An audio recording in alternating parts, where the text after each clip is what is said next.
They told us to give a disclaimer. The views expressed on this podcast are those of the podcasters, any guests, and do not reflect any of the management, owners, sponsorships, or employees of thereof.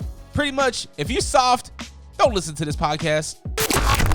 One thing I pride myself on is just being the same and trying to look out for my folks along the way.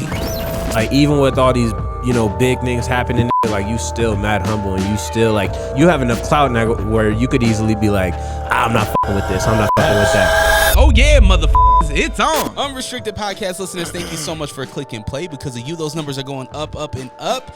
And honestly, like the SoundClouds, the Apple Podcasts, the Spotifys, your reviews make a ton of difference. So make sure you drop it. It's free to show love. Even on YouTube, drop a like, drop a comment, share it with a friend.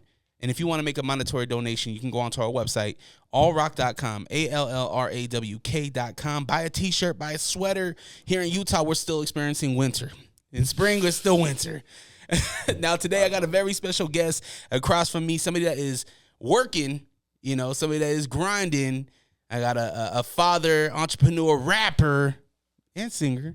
Some of them, yes, sir. A lot of your songs is like, I love you, baby. I love you. It's important to get it out there for the ladies, for real, man. It's important. RK Stuntin's in the building. Yes, the number sir. one stunner. Yes, sir. Number one stunner. I appreciate you having me, man. I'll be tuning in on your Unrestricted Podcast, man. It's I see you doing your thing, man. It's all love, for real. I see you trying to help out the upcoming artists, everybody. I seen you do a couple of my friends. It's everything's good, man. I love what you're doing. Is that how you heard about me? Yeah. I see.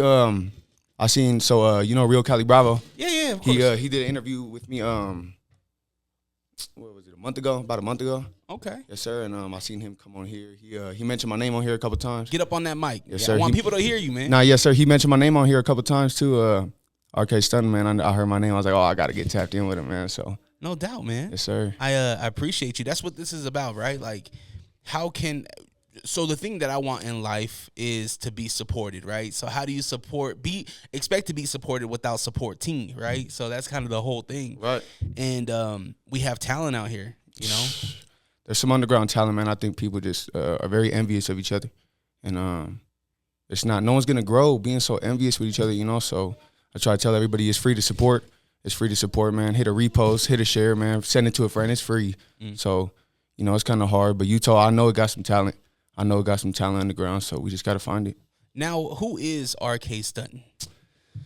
RK Stuntin, man, it's there's a lot behind me, man. There's a lot behind me, but just to get it out there, I don't want to put myself out there as a rapper. I'm an artist. I'm an artist. I think it's important. Like you said, I'll start singing, hop on some R&B. I'll do some rap, man. I'll do some rap. That's kind of how I came out the game, with some rap. But I think it's important to be diverse. What I am is an artist. I'm a father. Mm-hmm. I like to get money. What I do is get money. I feed my family, man.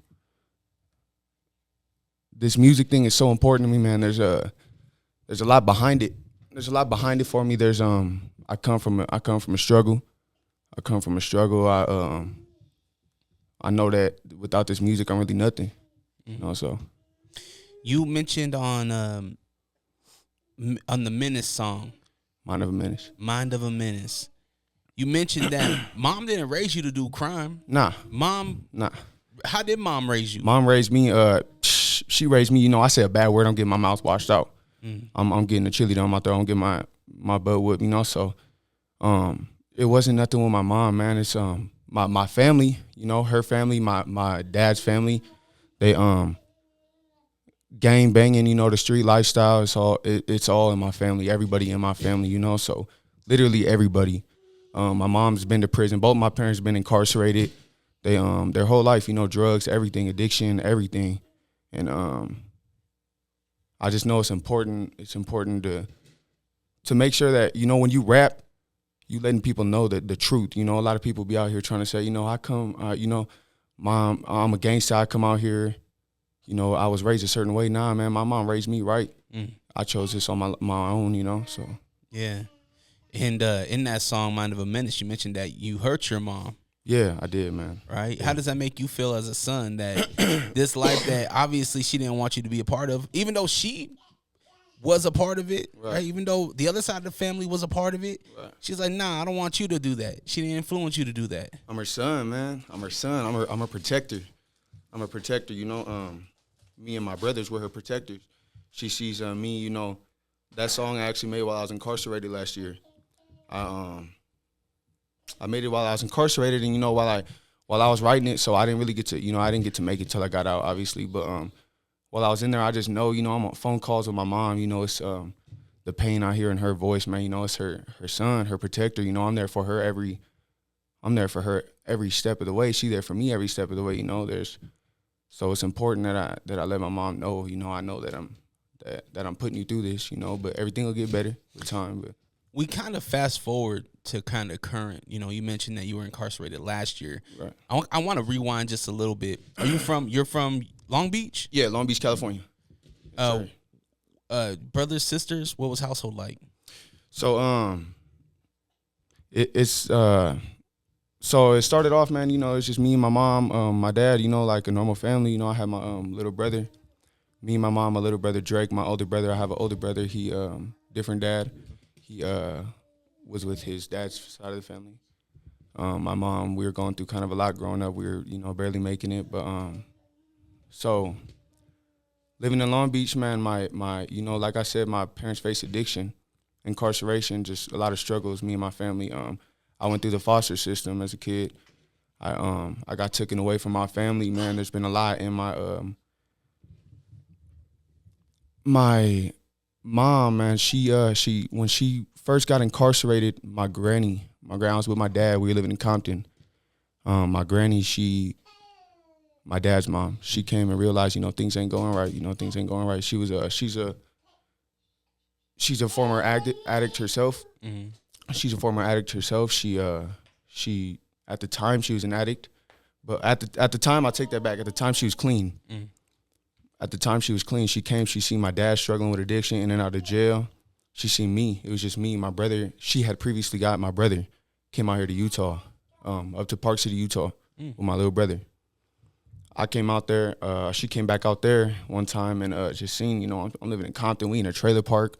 We're really in the slums, man. Things ain't. My mom's gone. You know, they're split up, doing their thing. And I just my granny, she took me in and she said, "You gonna come out here to Utah with me?" So at what point did you get into the foster care system? That was when I was younger.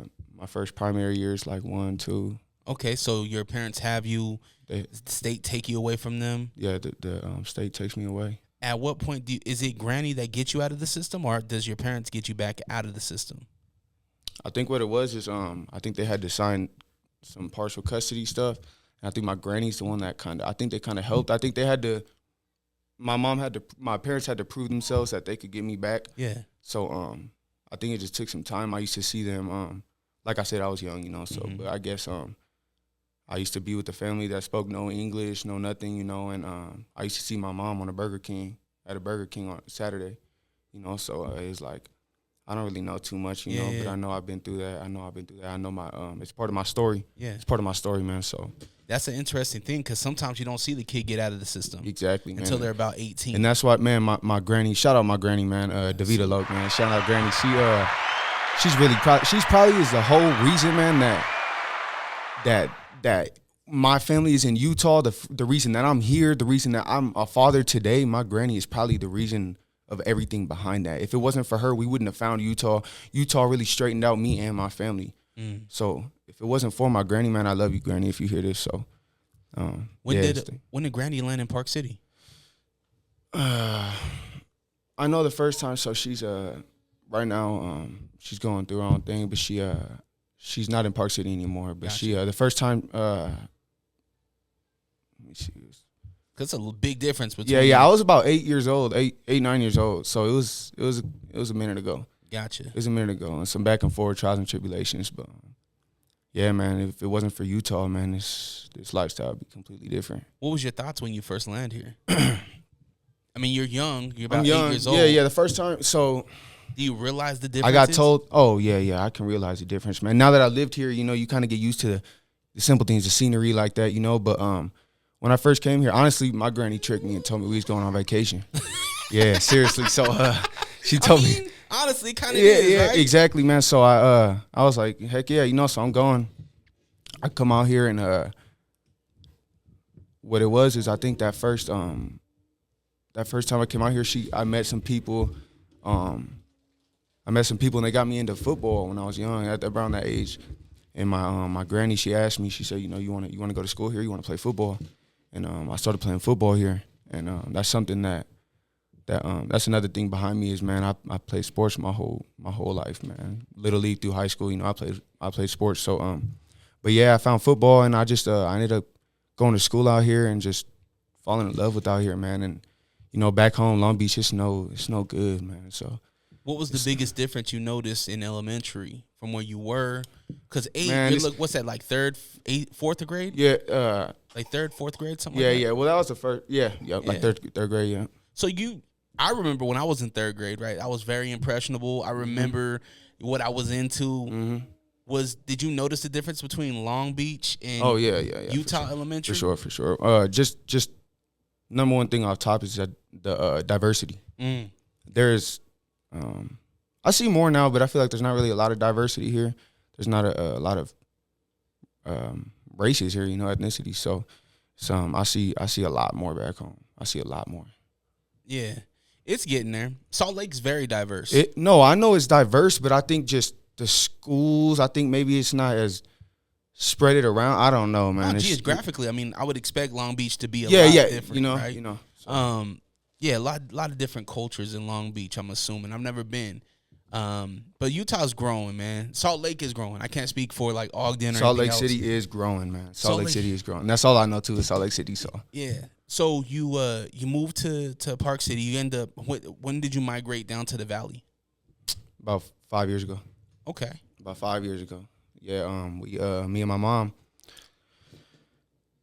Me, my mom, and my dad, actually. So both my parents, fast forward, both of my parents get out of incarceration, out of their addiction, everything kind of started to bounce back together. You know, our family was coming back together. You know, we came out here. It's me, my brother, my granny. I feel like we didn't really speak enough on that. I skipped a lot, but let's go wherever you want to go. No, you good. I was just gonna say my granny, she ends up falling back in addiction.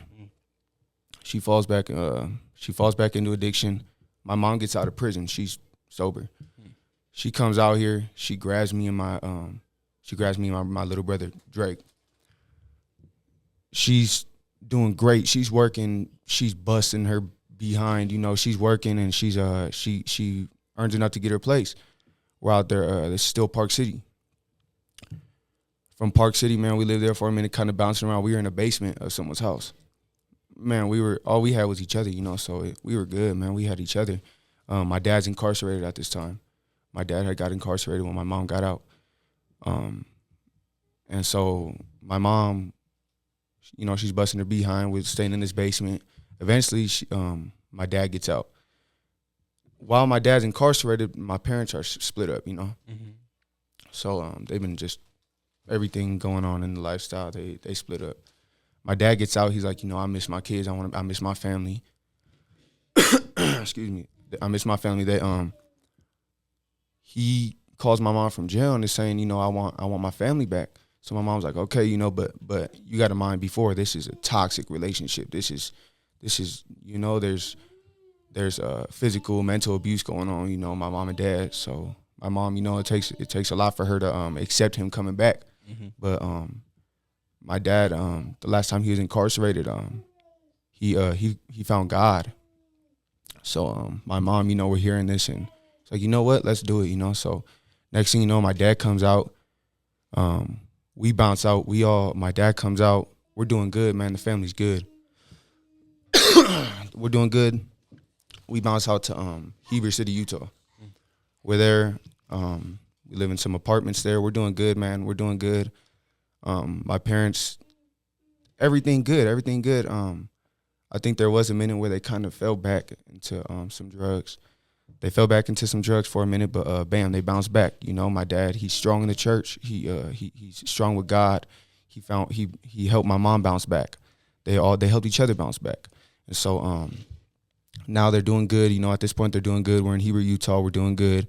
And things start going down a little bit. My parents start to, you know, their differences starting to come in a little bit, and they end up, you know, they're just at this point they're kind of getting toxic again, but they're sober. They're sober now, you know, they're sober. So we're just kind of doing it. We're good, but you know, it's kind of toxic a little bit, you know. And are your parents young parents?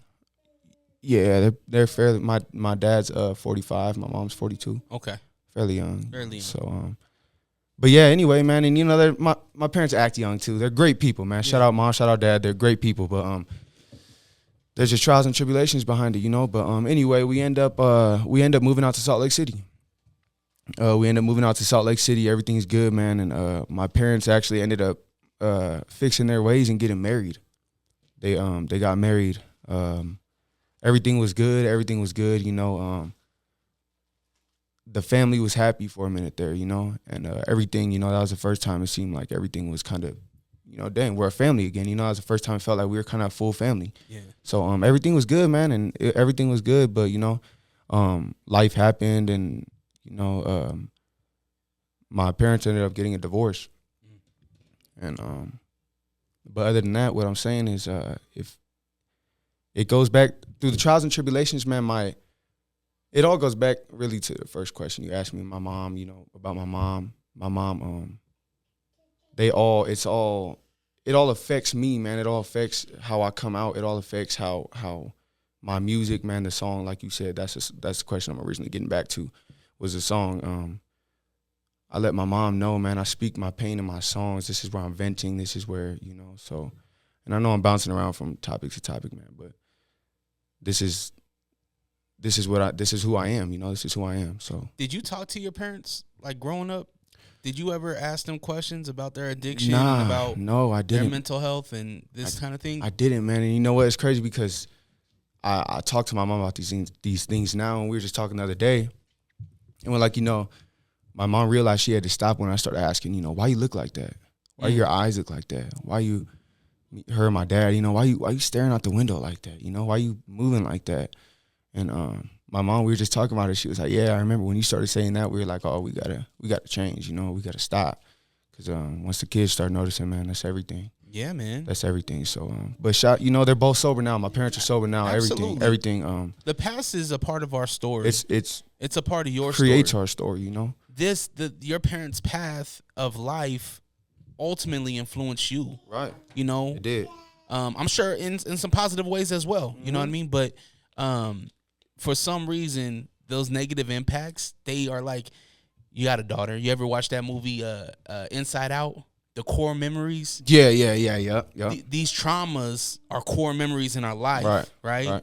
So I always think it's great to talk about it, because if you, it's important too. Yeah, if you remember the traumas, hopefully you can stop those traumas from ever reaching another generation. Exactly. You know what I mean? And that's the whole goal now, man. I'm a father now. That's the whole goal now, you know.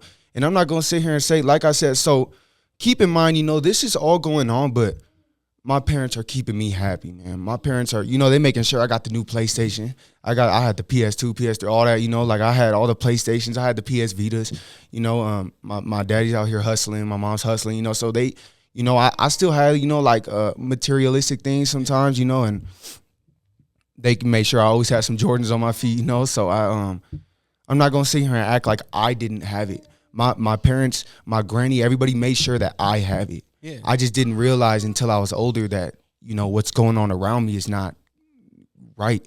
Mm-hmm. It's not right. But growing up, I thought everything was good, man. So let's just say my mom did a great job. My dad did a great job. They did a great job, man. So I don't want you to feel like you're ever talking bad about your parents. Yeah, no, they know what it is, man. They know what it is. It's all love. They know. I hope they don't take it that way. No, man. Your truth is your truth. Yeah, it's true. And to be honest with you, your truth to the person that you're telling your truth. So, for an example, for me, when my son grows up and my son's telling a story about how he hated boxing, but I forced him to go to boxing, in my mind, I'm like, I'm teaching him the life lessons of being dedicated, to be disciplined, resilient. But to him, it's like, well, my dad was making me do something I didn't want to do, right? Right. So I'm in some sense, as a parent, you don't see it through your kids' eyes. Mm-hmm. You know what I mean? And that truth might hurt. It's gonna hurt when my son's like, "Dad, I didn't want to do it." And exactly, man. I'm thinking the same thing. I got a little brother, man. He's shout out my little brother Jackson. He's man, like I said, I played ball my whole life. My little brother played ball. Everybody plays ball in my family. What do you mean? What ball? Basketball? Football, basketball, yeah. And were you trash? Man, I'm a 5-star. I'm dangerous, man. I'm dangerous. I got highlights. You can check me out. You a damn lie. Nah, I swear to God, I just I kind of dropped out of school at like sophomore, but I had colleges looking at me, man. My mom, I got letters from colleges, all types of stuff. I swear to God. I want to get to the sports. I want to get to the influence on sports here soon. But I want to go back to, because we're talking about your parents, man. Yeah. Did you, when your parents started getting incarcerated, what was that feeling like for you? And did you keep in contact with them? Did you write letters and things like that? It hurt me so bad. It hurt me so bad, man. Me and my little brother, me and my brother used to sit up in the, we were with my granny. It was me and my little brother. So my little brother's going through this, Mm-hmm. He's a little bit younger than me, but he's going through. He's aware of what's going on. We used to sit up crying, man, missing our parents.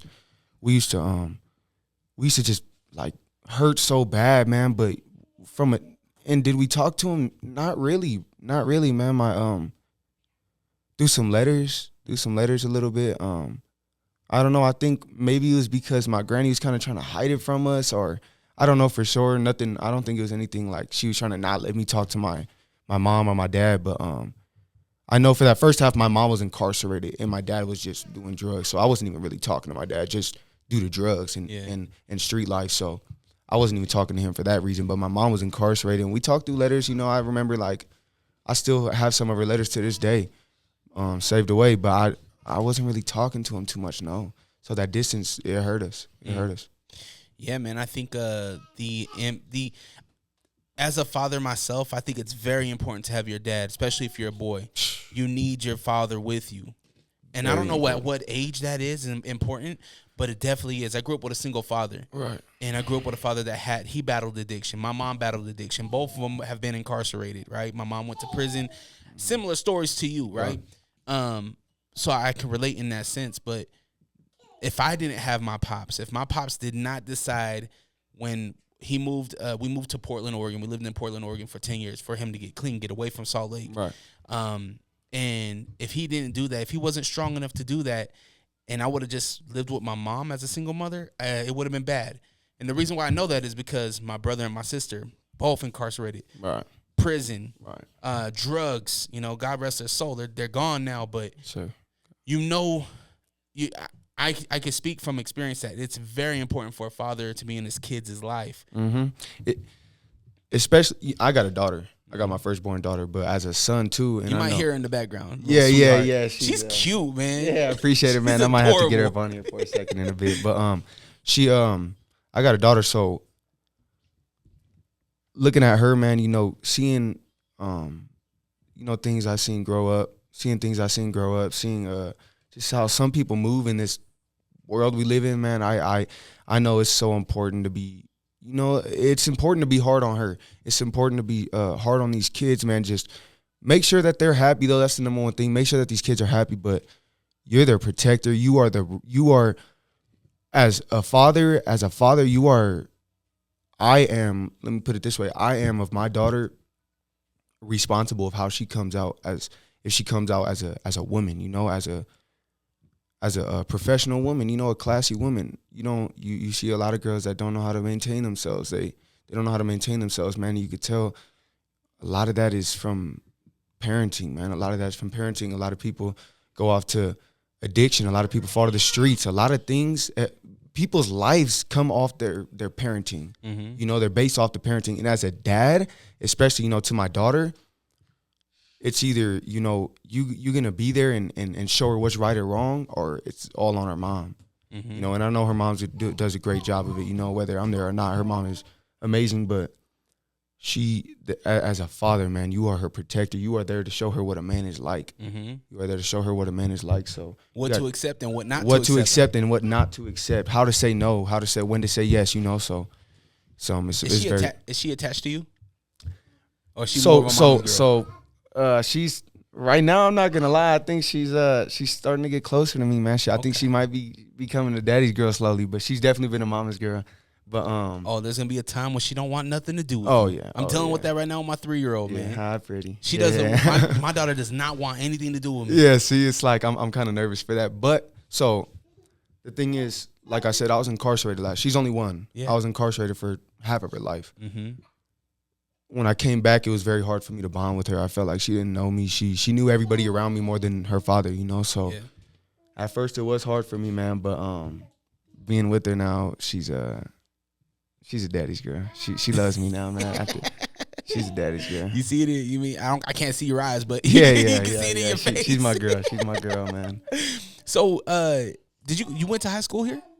For a little bit, like I said, You bounced around. Yeah, I wasn't really. That's when in high school is when I was really like running the streets and kind of messing up, So I wasn't really in high school too much, but I did go for a little bit. Yeah. Was the reason why you didn't? Was it just the circles that you were running around? I think. At what point do you decide, hey, I'm gonna go this fast money street route? I think that all started probably about middle school, man. Probably middle school.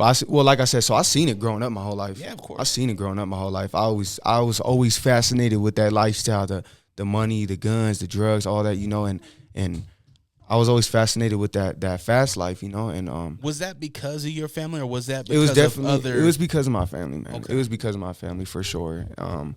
Looking up mainly, like my dad's side of the family, they're a little bit more they're really in the streets, So I kind of just, I don't know, being around them, my uncles, I looked at my uncles, man.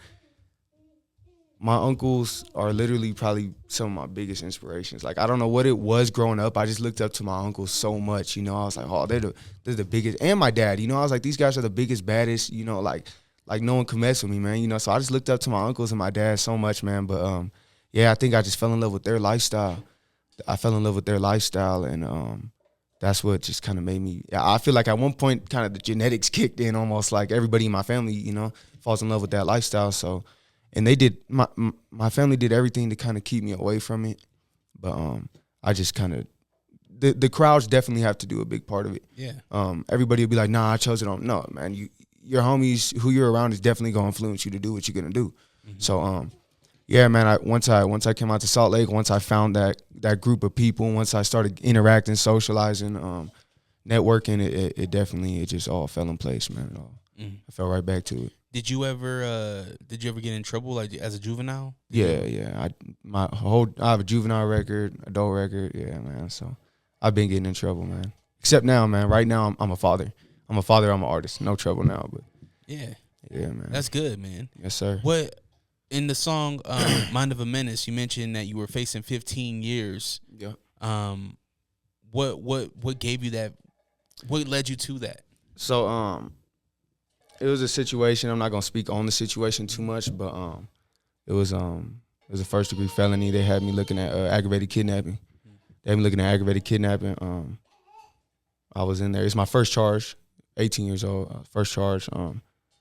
So they gave me some slack, man. They dropped it down to regular kidnapping, dropped the aggravated.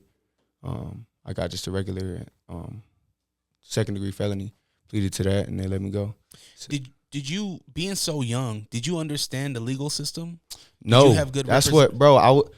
No, it frustrated me, man. Like, I thought I did. I knew, don't talk. You get caught up, don't talk. I knew, stuff like that, but once you in there, you don't know about the legal. You don't know I didn't know how to go about. I didn't know how to talk to my defender. I had a public pretender, man. He didn't even ask me about my case. Like, he didn't even ask me about my case. My family can't afford a lawyer. I can't afford a lawyer, so I'm in there. I'm stressing. I'm like the first thing. My public defender is telling me one thing. He's like, oh, you're young. She might give you slack, and then I'll call him the next time. She'll be like, yeah, I don't know. You could be facing 15 to life, So I'm like, I'm in there stressing. I'm like, I don't know what to do. I'm like, okay, look, whatever is I'll take any deal, as I'm in there. I'm like, I'll take any deal. I just want to get out. I need to come home. I just have my daughter. I need to come home. And so they threw me a deal, and man, I took it. But now that I'm out, man, and now that I'm doing good, it's like, if I just fought that case, man, I would have beat that case, man. So advice to anybody, if anybody's, I got a question for you in a second too. But advice to anybody facing that right now, if you listening, don't let the system break you, man. Do not let the system break you, because that's what it's meant to do. They're gonna scare you. They're gonna hit you with the worst they could hit you with, and then that's what they do on purpose, so they know it's gonna get dropped. So don't fold under that pressure, because I'm not gonna say I folded under pressure, but that stress got to me, and I took that deal. So you gotta don't let it get to you, man. Fight if you know what you did. If you know you got to know, man. You got to know the public. You got to talk to your attorneys, man. It's just a lot behind it. One thing that I never understood about street guys, you know that there's death and then there's jail. Yeah. But none of y'all have a retainer for any damn lawyers. That's how it goes too, because we ain't thinking about it in the time though. Yeah, We you ain't better think- have that 10 you grand ain't stashed away yeah, for a but damn good lawyer. Exactly, but you ain't thinking, oh, I'm about to go do this and that. Right before you do, you ain't thinking, hold on, do I got 10, 20 bands for a lawyer? Like, you ain't got that, bro. Are you So thinking ain't. you're invincible? Is that kind of the Yeah. idea? Oh, yeah, for sure. When you right there, especially, you start getting, you start drinking, you start getting around, your homies. You hype. Yeah, you hype, man. You feeling yourself. I'm untouchable. I'm bulletproof. Till you not, till you bleeding. So Yeah, man. yeah. I'm thinking 18 years old, man. You catch a serious charge. This one, you're young, right? I'm young. You're young, but at the same time, it's like you could be gone for a while, and you just had your baby. I just had my baby, man. It was bad. They threw me up at max. First time locked up. I was locked 23-1. It sucks, man. I know. And that's all just because of the charge. It wasn't Yeah. nothing that. Yeah, nah. I faced. I got in a couple fights in jail and stuff too. But they don't. That's all. That's all. You keep it in the cell. You keep it private. Couple cool guards. I ain't gonna get y'all in trouble. Let you handle it. But yeah, man. So you sitting in max. You 18 years old. You in a 1-man cell. You 23 hours in the cell, 1 hour freedom. And when you go out, you don't know nobody. Mind you. Let me tell you, I'm in a county where I don't know nobody. Can we backtrack? The day you get picked up, do you get picked up or you turn yourself in? Nah, I got picked up. You got picked up. What's going through your mind when you get picked up? Oh man, I was like, I didn't realize that there was enough evidence on me until they started asking me questions. I didn't realize that. I thought for sure that in the case, I'm trying to speak on it without speaking on it. I got you. Y'all can all. I mean, to be honest with you, y'all can all go look it up. It's public information. But at that time, I knew, you sitting in that cop car for a while. Once you sit in there for 30, 45 minutes, you're like, all right, I'm going to jail. So I knew I was going to jail. But once they come in and they start telling me the charges, I'm like, oh, they hand the one officer comes in and hands the officer that I'm in the back of the car of, he hands him the paper, and I peek over at it and I see the aggravated kidnapping. I'm like, oh my goodness, like, dang. So I already know they're taking me to jail. I'm like, man, come on, like, just kind of whatever, saying my thing.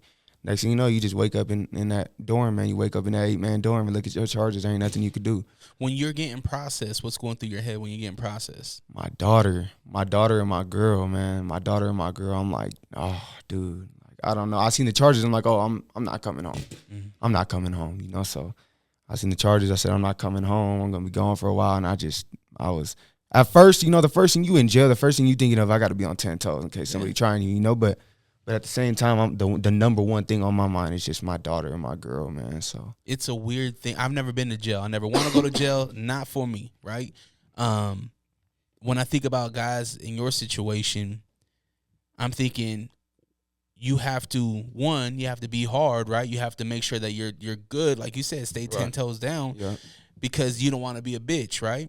But at the same time, it's like you have this emotional side where you're like, damn, what's Drake gonna do? Yeah. What's baby girl gonna do? Exactly. Everybody's looking at you. You ain't got a lot of family out here. You the man, right? Like, people are looking at you. And that's what, man, you in there alone, man. You in there alone. And I'm like, damn, like, my little brother, he out there, and I know my little brother, even my little brother kind of falling in that same lifestyle right now. It's that same age, man, where it's like, dang, you gonna start falling in love with that fast life. It's just in our blood. Like, you gonna start falling in love. And I'm in there and I'm like, dang, like, my little brother, I can't have nothing happen to him. I make sure my homies go check on him all the time. And my mom is the number one, man. If I didn't have my mom through my stay, man, I don't know what I would have done. If I didn't have my mom, she was the only one who put money on my books. She was the only one who answered my phone calls. I couldn't talk to nobody. There was a bunch of protective orders on my case. I couldn't talk to nobody. It was just really my, there's a couple people I talk to here and there, but it was my mom. It was my mom. Me and my baby mother had gone through a breakup while I was incarcerated, and we're back together now, doing better than ever. But we went through a breakup while I was incarcerated. That right there, man, the loneliness that I felt, on top of that, because look, I had a breakup in my relationship with my girl, but I'm breaking up with my mom right now. I'm breaking up with my little brothers. I'm breaking up with my daughter. So that on top of that, because it's such a, man, I don't know if you're going through like a heartbreak, man. It sucks when you're going through that alone in jail with a bunch of, you in there with tweakers, bums, you in there with gangsters. Like you can't, and you ain't gonna sit around cry all day, man. You got to get up. I'm programming, I'm working out, but it's all about like, man, that loneliness is not a good feeling. Everybody all gangster till you get in that cell. Everybody all gangster till you get in that cell, bro. And you can think, oh, I'm gonna do whatever, but you ain't thinking. You thinking, oh, I'll go do some time. I'm gonna see the homie over here. The homie's locked up right here. But you ain't thinking about, you ain't thinking about nothing else, especially if you got kids. A lot of people got the nerve to get up and walk out on their kids and not care. But if you got that decency in your heart to care for your kid, and you love your kid and you want to be there for your kid, and you got love for those around you, and you got relationships with people, close relationships, when they take you away, it's gonna hurt you. It's gonna hurt you. I don't care who you are. That cell, I've seen that cell fold the realest, man. So, was baby girl already born? Yeah, she was born. She was almost a month. She was a month when I got incarcerated. Oh man, so you already. That's what I'm saying. So I was just holding her, man. She was in ICU as a baby too. She was a NICU baby. Oh wow. She had a little bit of respiratory problems, but we went through that, and so for the first part of that month, she's in the hospital, and so you're seeing her a little bit. We go sleep home, we're missing her, but I really only got to, and then when she's done, me and my baby mother were going through issues, so it's kind of back and forth with the baby. I barely get to see her. So really, before I got locked up, I was barely even, I didn't really have too much of a connection anyway, but I did get to hold her already. I already did get to see her. I held my daughter. So, but being took away from that, it's like, all right, there goes my chances at being a dad. There goes everything, this whole pregnancy we waited for. Bam, you get cracked right when she's born. Like, did you ever think at that moment, were you ever thinking like, shit, this is the same shit that I went through? Yes. Literally, like, I'm telling you, man, you sober in jail, unless you choose to go get high, but I'm sober in jail, man. I'd be like, and I'd be talking to my mom on the phone. I'm like, what's crazy is I was talking to you through the phone. I was seeing you through the glass, like, and now it's me, and that just hurts me so bad. Like, I know as a mom that's gotta hurt it, because I know as a father, I couldn't see my daughter going through that, or my, any kid, any father, any mom, they don't want to see their kid going through that. So I'm just like, it hurt me, man. The whole thing hurt me. It hurt me, seriously. But right now we better than ever, man. We better than ever. So did you you said that you were programmed? How much time did you actually do? They sent me 7 months. They sentenced me to 7 months. Just at county. Yeah. Now all the homies that I talked to, I've had a man on the podcast named Marty. I don't know if you ever had a chance to watch that episode. You should. It's a really good episode. And Marty, is it a recent one? It's like two. Yeah, I'll send you the link. Yeah. So Marty did 23 in state pen murder. He got out.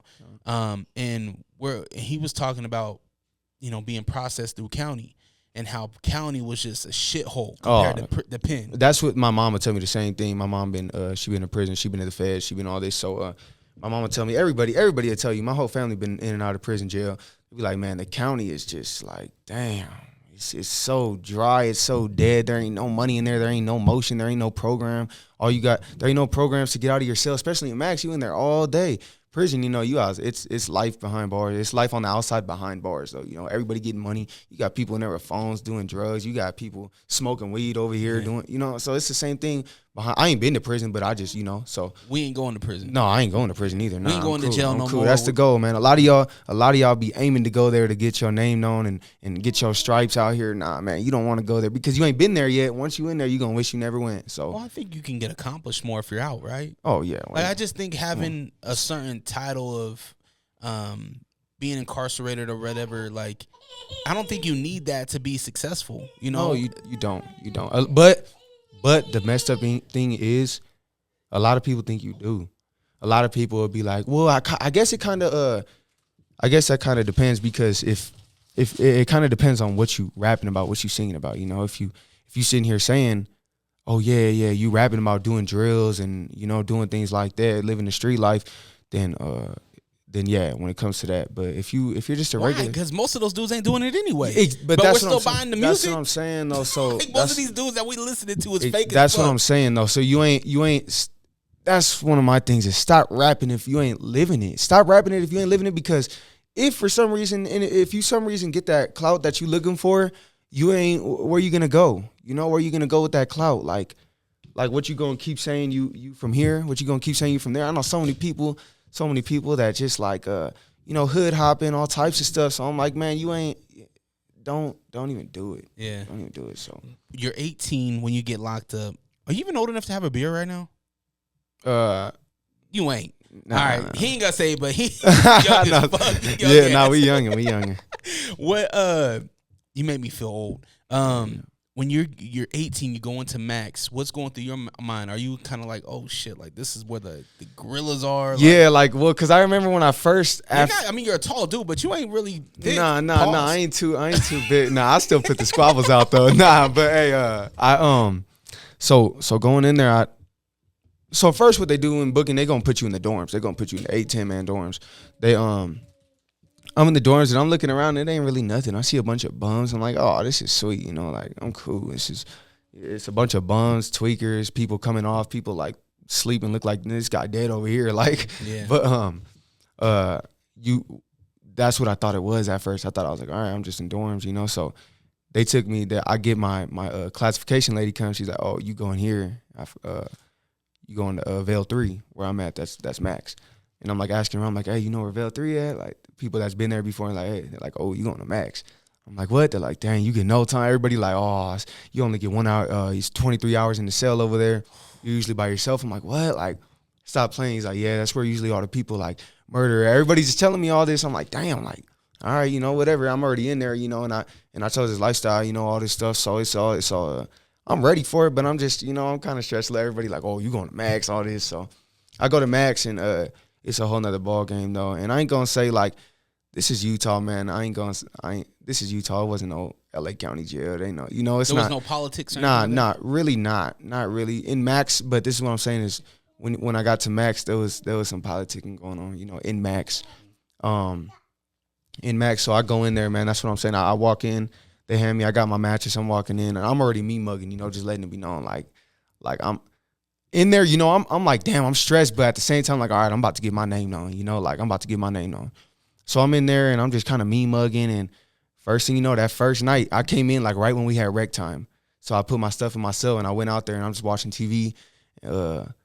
One dude, he ended up being a homie Tiny. He ended up coming up to me. He's like, hey, what's up? Who you staring at like that? Like, already starting a problem right there. I'm in there 10 minutes. He's like, what's up? Who you staring at? So like pressing me. I'm like, what? So we start kind of politicking on each other a little bit. We never, it didn't end up going anywhere. He had a homie in the back. His cellmate was from Long Beach. He's like, oh, you from Long Beach? You know, all this and that. So we started politicking. We're like, oh, all right. He was like, well, why you me mugging? We started laughing it off. It was cool.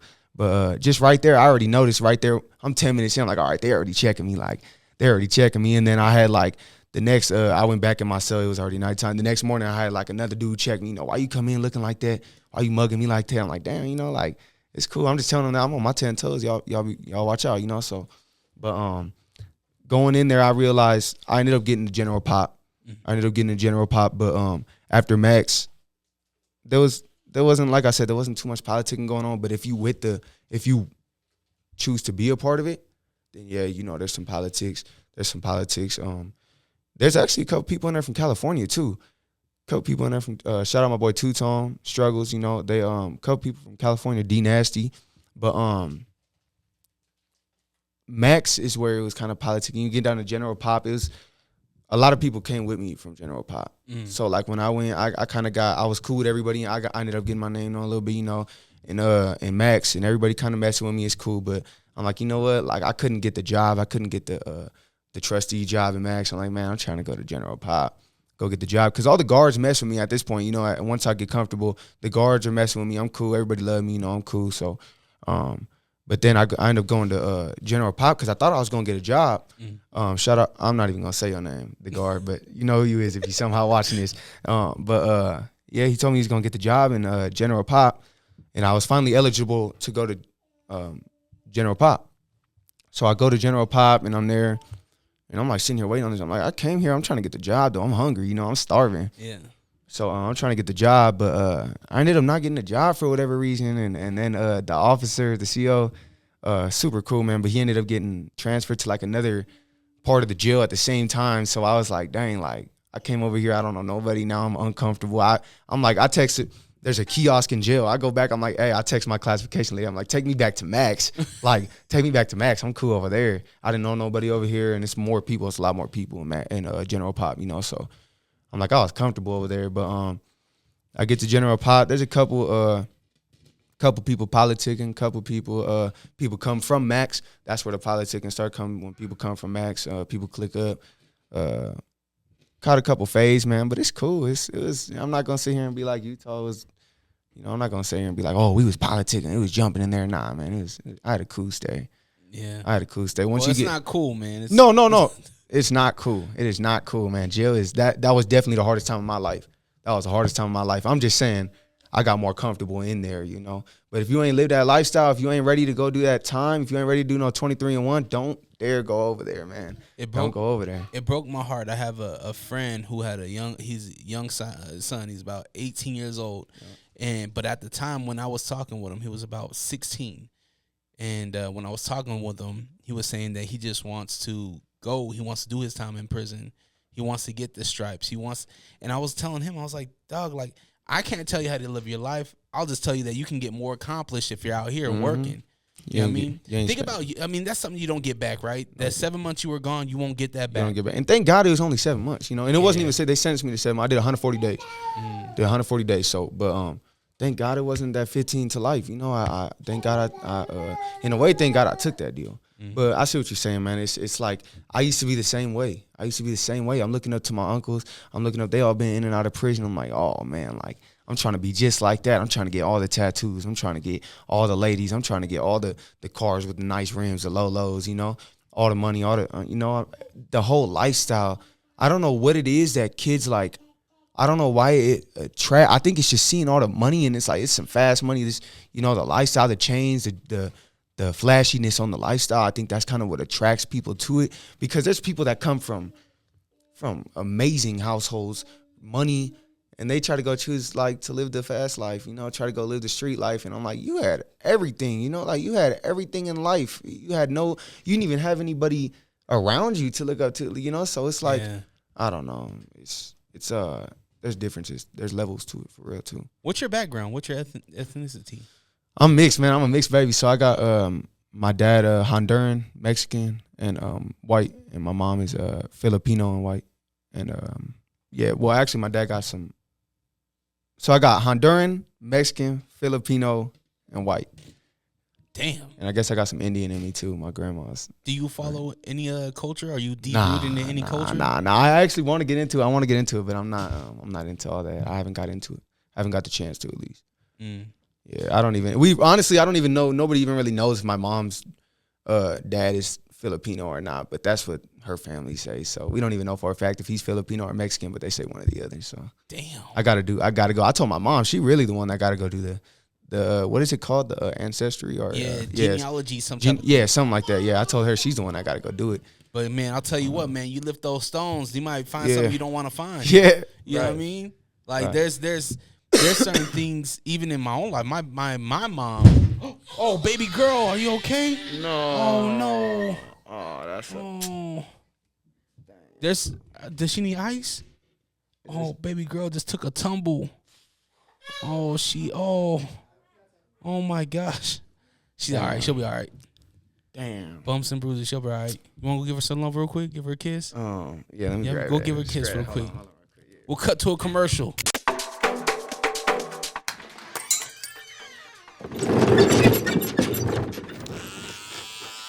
Having a good barber is essential, but having that good barbershop experience is even more essential. Get the barbershop experience you deserve with Boogie Down Barbershop, now located at 7378 South Plaza Center Drive in West Jordan, suite number 106. Gentlemen's cuts, tapers, fades, and even a hot towel shave is on the menu. So book your appointment today at boogiedownbarbershop.com and even follow us on social media at The Boogie Down Barber. Okay, so we got a new single out right now. New single, Only Missing You. Old Times. Oh shoot, my bad. Or is that a new video? Yeah, new video, Old Times. My bad. I've had that song in the vault for a minute actually, but I just got the video out, Old Times. There's a story behind that. It's really I hope a lot of relationships a lot of people in relationships could look up to that song. Go check out the video. It's got it's a story behind the song, man. So go check it out. All platforms, videos out, YouTube. So old times. RK Stuntin. Is that a model? Is that your girl? That was my BM, man. She's a model, but yeah, it's my BM. Okay, I need to talk about and this so, a little bit. Yeah. Go ahead. So, and the reason why I ask this, because I'm very, like, I'm calling insecure, whatever, but I ain't gonna have my wife, my baby mom, I know, with the yeeks out on the damn music video. So yeah, I've already had a couple people come to me about that. My BM, she's a model, man. She's a model. She's her goal is to be a model in life. She's a tattoo artist as well, but she wants to be a model. She wants to get a big sponsor. She wants to be a model. So in the story, that song actually was originally to her. Excuse me, that song was originally to her. There's a story behind it, like I said, so that's why, yeah, see, she all happy now. It's all good. There's a story behind it. It's a story behind old times with her. Me and her were going through we were going through a breakup. We were going through a breakup. We did some petty things to each other, but that song, you know, as we were going through it, I hit up my producer. I was like, man, I got to get her back. Like, I got to get my girl back. So I went and I just was sitting there. I found a beat. Me and my engineer. Shout out Nas. That boy is young Metro Boomin' for real. Shout out Nas. We sitting there, we smoking, you know, we just smoking, kicking it. We talking about our relationships, stuff like that. I'm like, dang, man, I'm going through it. I'm like, you know, I need to put it in a song. He's like, let's put it in a song. I go put it in a song, man. I don't even know what she's doing at the time. I get done at like 4 a.m. I sent it to her. She hits me back saying she loved the song. She had a bunch of videos of us, old clips, old pictures. She went and made like a video to it. She loved it, and so I guess you could say it worked. So yeah, that whole song was basically to her, so that's why it's important to get her in the video too, as well as she's trying to model, get her name out there. So I mean, you're encouraging her, right? Yeah, it's an opportunity to kill two birds. It's support, one stone. And I get it. People be like, dang, you got your girl, you got her whole ass out, you know, all this, but you can look but you can't touch, bro. Look at all these, you know. You can look but you can't touch. Come on, if you can touch, you know, you're not touching. You're not touching. So you're not touching. Even if somehow you get the chance, you ain't touching. I'm right there, like you ain't touching. But I think that's dope, man. It kind of goes to the Super Bowl, right, where Alicia Keys and Usher perform, and everybody's like, oh, he's touching her a little bit too much, but she's a performer, right? It's just part of the game, and that's why she be you know, my girls, you know, I'll do a song with shout out Lynn Yada on Stunner Records, or Lynn Yada, or not even Lynn Yada, any girl, if I get a girl hit me up, if a girl want to be modeling in my video, you know, she gonna feel, she's my girl, she's my significant other, you know, so she's gonna feel some type of way, you know. It's the same thing when she starts getting some recognition on her model, rappers gonna be wanting her. The first thing I'm thinking is like, oh, what these rappers trying to do with you, you know? So trying to fuck. Yeah, because I know, you know, I'm a rapper, and I ain't gonna sit here, you know, I ain't gonna like snitch on my face, you know, but I know how rappers are thinking. I know how people are thinking. So, are you secure with yourself when she does start to get bookings? I can't. I'm be honest, man. I'm toxic. So I'm not gonna sit here and be like, oh, I'm secure. But I know that it is her passion, man. So I know I'm not gonna stop her from getting her name known. But you can't crash out at the music video shoot. Yeah, exactly. I can't crash out, man. But I won't. But she, I know that's what she wants, man. I know that's what she wants. So I'm supporting. I'm here for it. You say you're toxic. How do you ensure that you're not going to continue to be toxic in this relationship? This is you guys rekindled. You guys did the song. Yeah. You guys like, we love each other. Right. How do you make sure that you do have a foundation that is I think the number one thing is my daughter. You know, we're around my daughter. So I'm not trying to, like I said, we're the whole reason behind my daughter. What she sees is what she is, you know. So around my daughter, that's the number one thing, man. I'm not even trying to raise my voice around my daughter. But is it healthy to only be in a relationship because of your kid? No, and I learned that because me and my lady have gone through trials and tribulations, and we tried it just for the baby. We tried it, and we realized that it didn't work. It didn't work. It didn't work, and then I ended up incarcerated, and it didn't work. You know, so you gotta find that love again, man. We went without each other, but we had to start hanging out again. Not even as a couple. I had to find out who I fell in love with again. I had to find out who he was that I fell in love with again, you know? So once I found that again, I'm like, oh, yeah, she found that in me again. I found it in her. I'm like, yeah, no wonder, you know. no wonder we keep bouncing back to each other. So, yeah, man, we out here stunting on them today. So I think it's important to keep growing, man, and growing together. You know what I mean? Like it would be horrible if she outgrew you or you outgrew her. Yep. You know what I mean? Exactly. We gotta help each other. We gotta help each other grow. We gotta bring out the best in each other, and that's important. Not just my relationship. That's any relationship. Absolutely. That is any relationship. I think it's important to. Are you a monogamous? Are you one man woman? I mean, one woman man. Yeah, for sure. It's my girl. Yeah, it's my girl. Okay.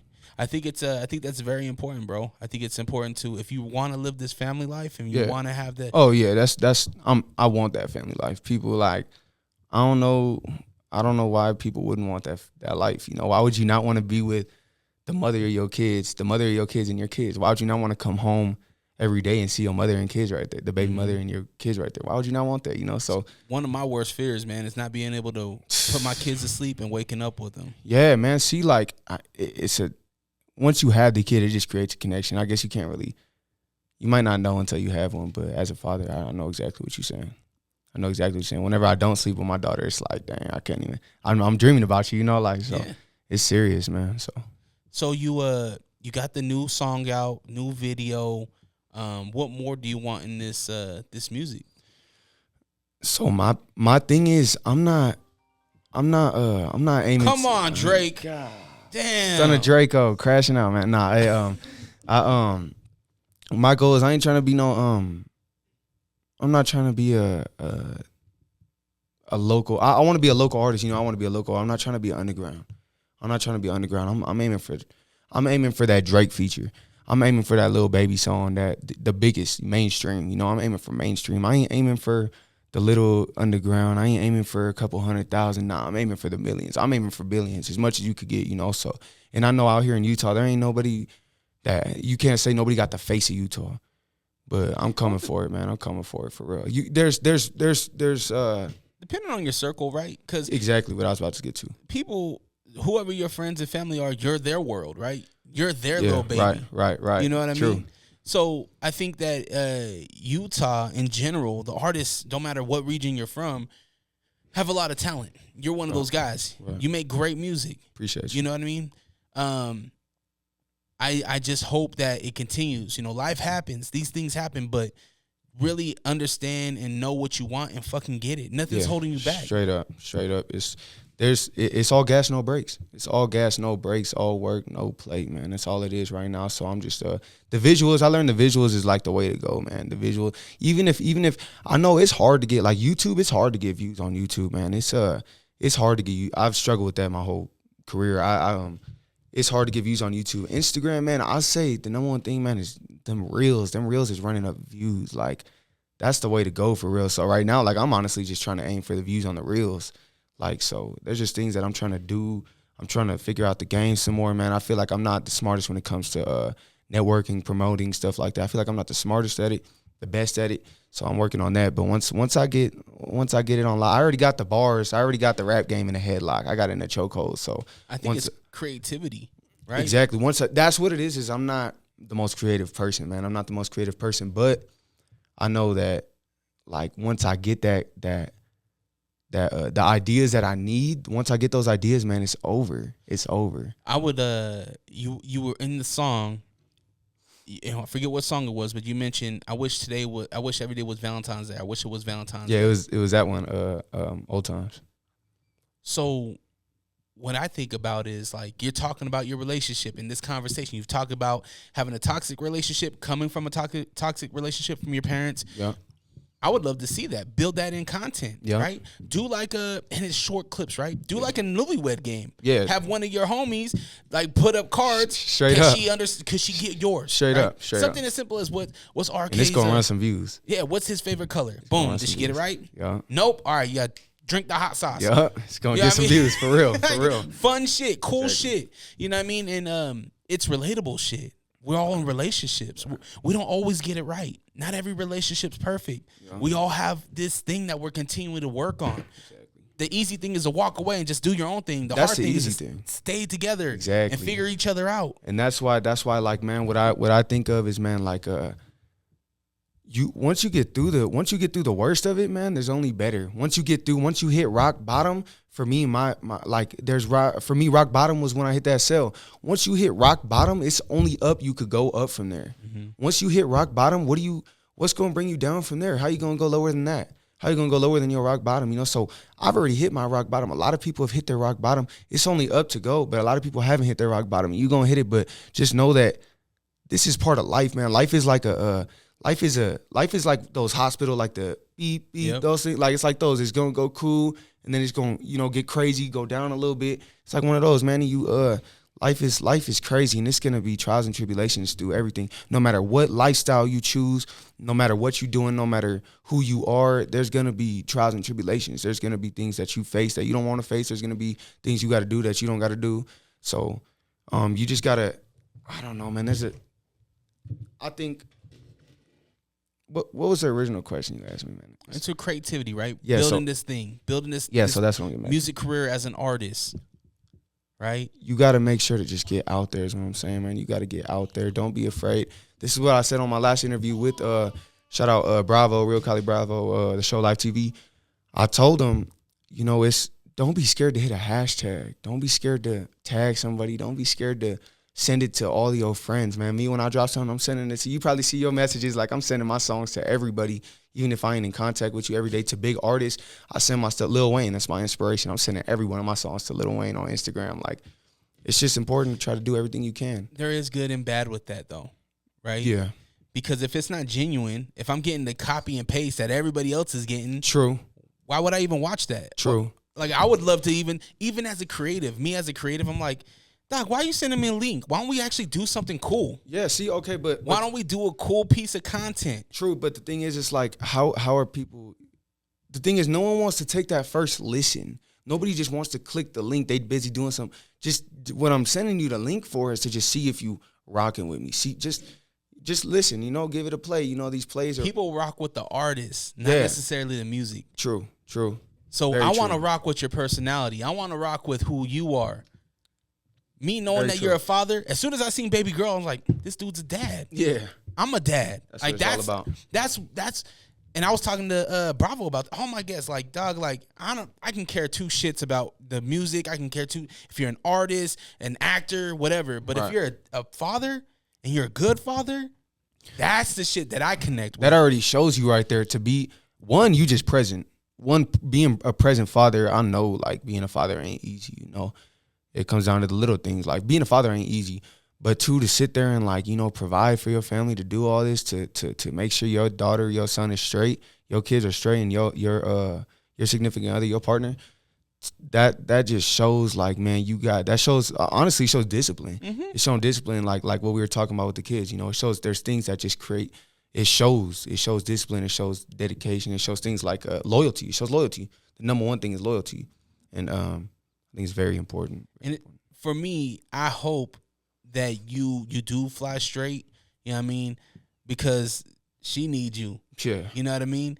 And for me, it's like I can invest time into somebody that's gonna be around. Right. If I just know that you're gonna get locked up in the next 6 months, I don't really care. You know what I mean? Like, you're gonna be away. And that's why, like, I feel like if I was to come on this interview a year ago, before I had my daughter, it would have been a whole nother type of interview. I would have been up here, like, talking a bunch of bullshit, like, just streets, gang banging and this and that, bunch of bullshit. Now I have my daughter. It's like, man, I'm not putting myself out there to die. Like, I'm an artist, and I'm always 10 toes down wherever I am, whatever I do. And I got a daughter, man. I ain't trying to die. I'm not trying to die in this game. Like, do you find yourself being more likely to let things go, or are you still going to not? So what you mean exactly by that? So if you're at the park and somebody says something slick, are you looking for to finish that? Or are you like, you got a big guy, whatever? So I think I never was that person, man. I never was the bigger person. Recently, I had a experience that I think that being the bigger person, I think actually ended up worse, man. And I'm not going to sit here and be like, go. Recently, as you were talking to, my brother while I was gone, there was an altercation that me and my brother had, and really it was something that I should have fought the person, you know, got an altercation with somebody. It was my problem. It was my problem, and I looked at the dude. I hopped out the car. I'm like, man, you don't want this, you know, like, just get to stepping, bro. You don't want this. And my little brother, man, he's with me. He's big, he tall, man. He's younger than me, but he's tall. He always trying to prove his point. You know, I'm his older brother. Everybody want to prove their point to the older brother, show they could fight, you know, all this and that. And so he's like, you know, I get him. And this dude starts talking shit to my brother, you know, and I just kind of let it kind of just go on without. But the whole thing is, I should have took this fight. You know, this was my fight. He was disrespecting me. I should have took this fight, and I let my brother take it. I let my little brother take it, and I was just thinking the whole time, all right, you start. If you hit my little brother too hard, I'm a fire on you, you know. So but I let them have the fair fight. My little brother is whooping his ass. I'm like, hell yeah, you know, my little brother, you know, and I know he's feeling himself. And after a second, my brother's whooping this guy's ass, and he pulls out a knife and stabs my little brother. My brother's 14. He stabs my brother twice, punctured his lung. And first thing I think, I'm not gonna get too deep into that but you know, first thing is like shit, like, you know, and then that puts me in a bad situation now. And I ain't, like I said, I'm not gonna speak, but that put me in a bad situation after I seen that. So I see my brother, you know, eventually we get to the hospital, and after it all clicks in my head, it's like, damn, like, if I had just fucking knocked the dude out, if my little brother, you know, and it wasn't anything about, the guy didn't, like, it wasn't about fear, I was literally trying to be the bigger man. Like, I was literally trying to just, like, get to stepping, bro. You don't want this. You know, I hopped out, and when I hopped out, I could see he was a little bit intimidated. So I was like, just go. You know, I ain't a bully. I'm not a bully, nigga. I ain't gonna bully you, you know? So just get to stepping, bro. And he kept talking shit. I'm like, just get to stepping. And my brother hops out, and he's like, oh, who this little bitch over here? Starts talking shit to my brother. My brother's like, oh, I'll whoop his ass, you know? So I was like, man, come on, just get to stepping. And literally, like, the one time, I've always been a hothead. I'm always the first person to take flight on you, man. I ain't gonna sit here and talk with you. Like, I've always been a hothead, and recently that happened, and it's like, dang, like, if I was just a bigger man, if anything, even if I had got stabbed, you know, like, I'm not saying I want to get stabbed, but I would have rather it than my little brother. You know, if I had just took that fight that I should have took, then it would have ended up completely different. My little brother would have been fine. Those are situations where your whole life can change.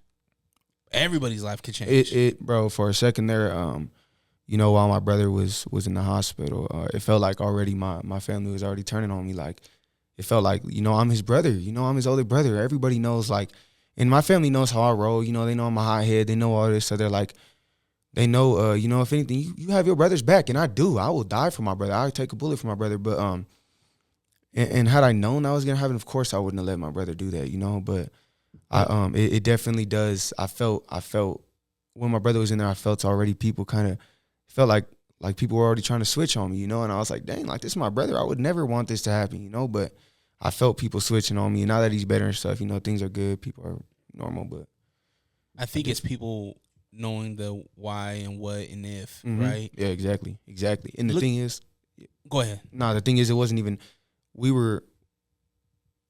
scratch. I'll be snitching on myself. Yeah, don't say nothing. Yeah. I'm just thinking, like, now, like, there's a time, because I used to be a hothead too. Right. You know what I mean? I used to be in a lot of trouble. I have decades behind my back without any incident. You know what I mean? If I want to go in a fight, I'm going to go to the gym. Right. You know, I have a lot of MMA friends. I can go get punched in the face. You know what I mean? For me, it's like I don't really see anything in my life that I'm going to jeopardize not being with my kids, and I'm not going to jeopardize having somebody, because you don't know. There's always somebody bigger, badder, stronger, faster, smarter. Sure. And ain't nobody bulletproof. This is what I try to tell everybody.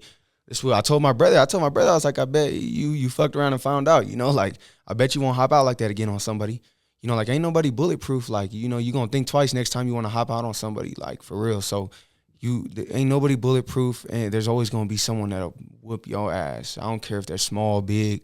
I'm big, and I'll be honest with you, the smaller people are the ones that can squabble. Yeah. So it's like, you know, don't ever judge a book by its cover, man. Don't nothing like that, because there's always someone that'll get on you.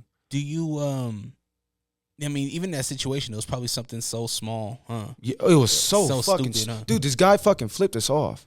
He flipped us off, and I was like, traffic. Yeah, like you cut him off. No, not even. We was I pulled up to a stoplight, and this dude, like, I just pulled up to a stoplight, and he just, like, walks by and flips us off. And, like, I'm driving and my window's cracked. I'm like, fuck you too, you know? What song was playing?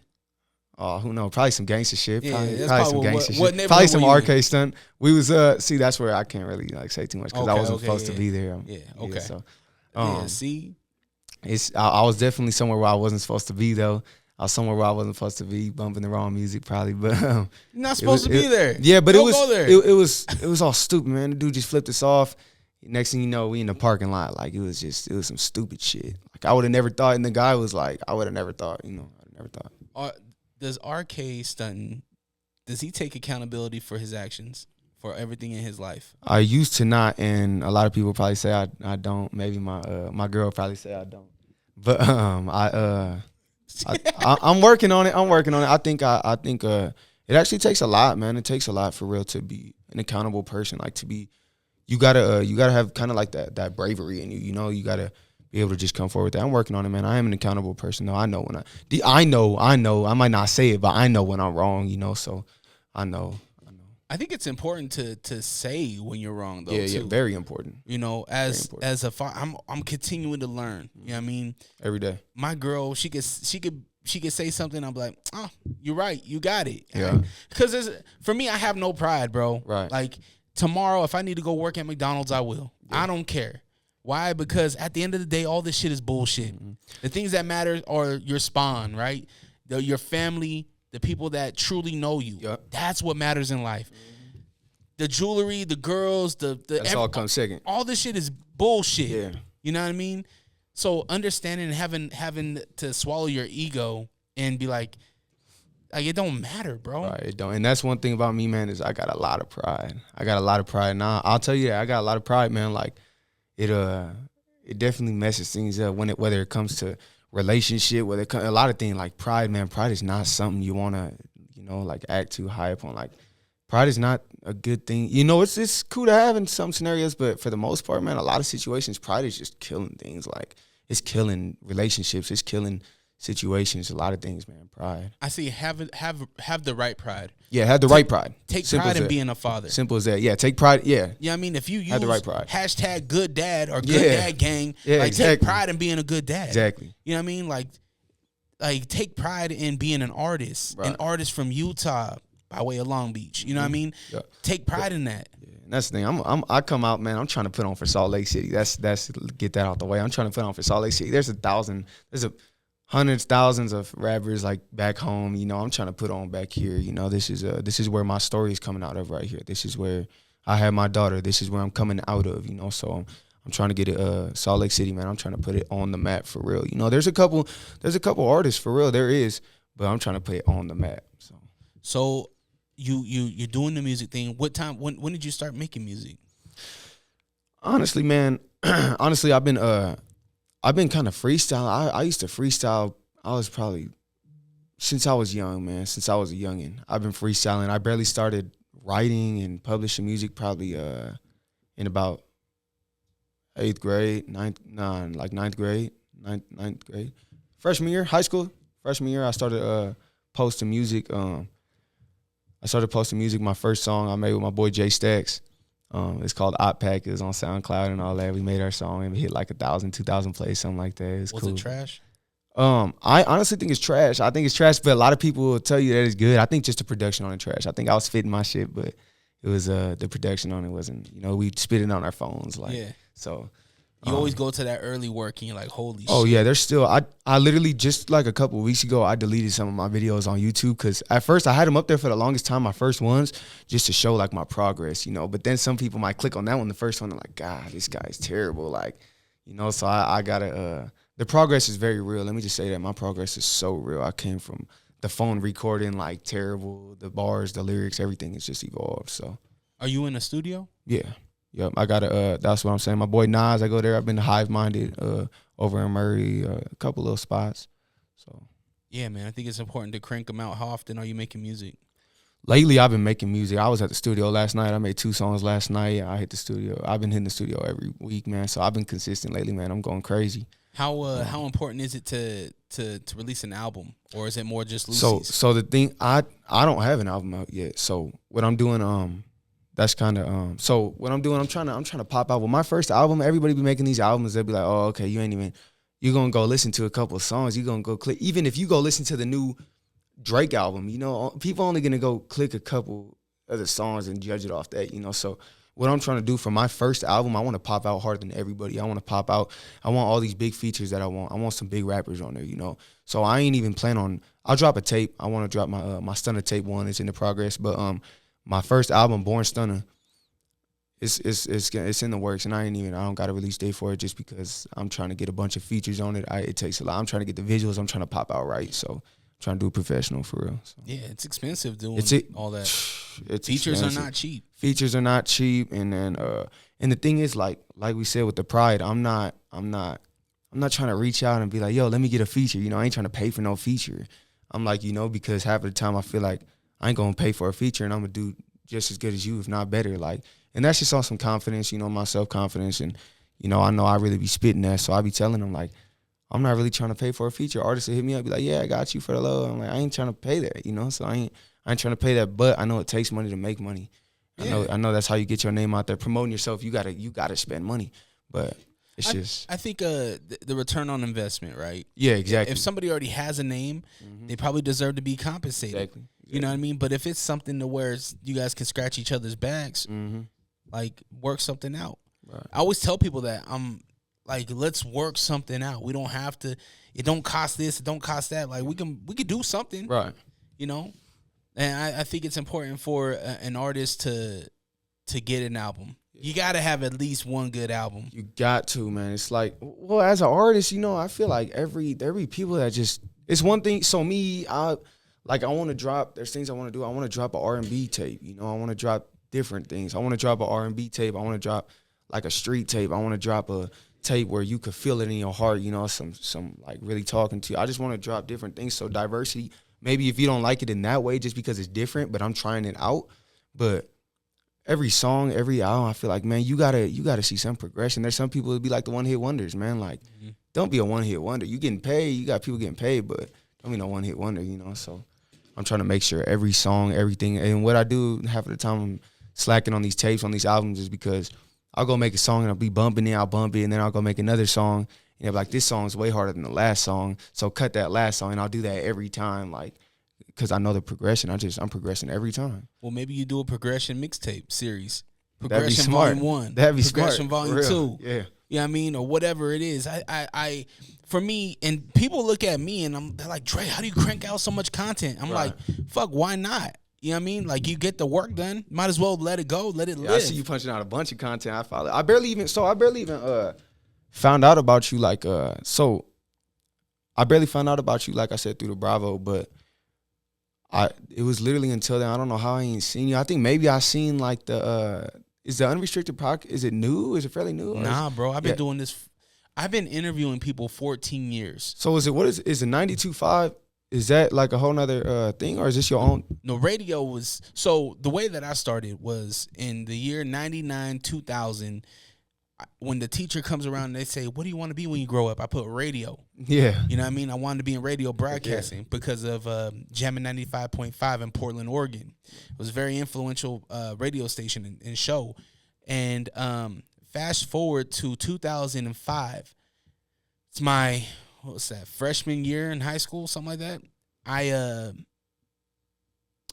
end up trying to find friends because I moved back from Portland to here. Back home to Utah, and I was trying to find friends, and the way that I found friends was on the gridiron, was on the football field. Yeah, you know what I mean. And all my friends, they're all Polynesian, so I go to a football practice, and when I was asked, "Do you want to be offense, defense?" and all my friends were defense. They're all DNs. They're on D-line. So I'm going there. So I get on the line, and we're in the gym, and coach hikes the ball, and as soon as my head comes up, my boys are 20 yards deep, and I'm still on the line. I'm like, nah, this ain't for me. So I ended up going my graphics design class, which was making T-shirts and shit. The substitute teacher was Pierre Jones, who was a former Utah Ute, went to national championship and everything like that. But he heard me like freestyling in the locker room and stuff. And he was like, you do music? And I was like, nah, not really. I just, just being a dude from the hood, somebody's always rapping. Yeah, somebody rapping. You know somebody beating on the lockers, yeah. And so he was like, well, I got a 4-concert series for Sundance. I never heard of Sundance. He's like, I got 4 concerts that I'm doing. I need somebody to flyer. And this was before tracks went out to Lehigh. and before it went all the way out north, down south and up north. So I'm literally on the bus and on feet, north, south, east, and west in the valley, flyering. It was Rihanna. This is Pon the Replay Rihanna. So before Rihanna was Rihanna. Right. Obi Trice, Talib Kweli, and LL Cool J. Those were all the shows that I flyered. And in return, he let me go to KRCL 90.9 FM. And I would intern for a guy named Knuckles at the time. He was a DJ. So long story long, I just stuck with being around the industry, being around concerts and people, waiting for my opportunity to come up to U92. Never got the opportunity. So in 2013, this is when I was like, well, I'm going to create my own opportunity. I'm going to interview people, and I'm going to do my own thing, right? And so I just started recording conversations. Yeah. And people were laughing at me like, this dude's trying to be on the radio. Yeah. And at the time, this is when radio was huge, larger than life. Right, you needed it, right? Yeah. And so I created my own opportunity with doing this. And then eventually, I just keep grinding and keep going. In 2020, I ended up getting an opportunity to have my own show on the radio. Mm-hmm. And so that's when I got the radio gig. But this thing and different variations of my podcast have lived. Unrestricted started when I created the Unrestricted Podcast because I was doing a cast podcast with other people. That fell out, and it almost felt like they were trying to restrict me on guests and people that I wanted to sit down with. Right. And so I ended up calling it Unrestricted, and yeah, this is how we are now. Dope, man. I love it, man. I love it for real. The content, everything that you got everything down, man. I love it for real. So. Yeah, thank you. Yeah, long story long, man.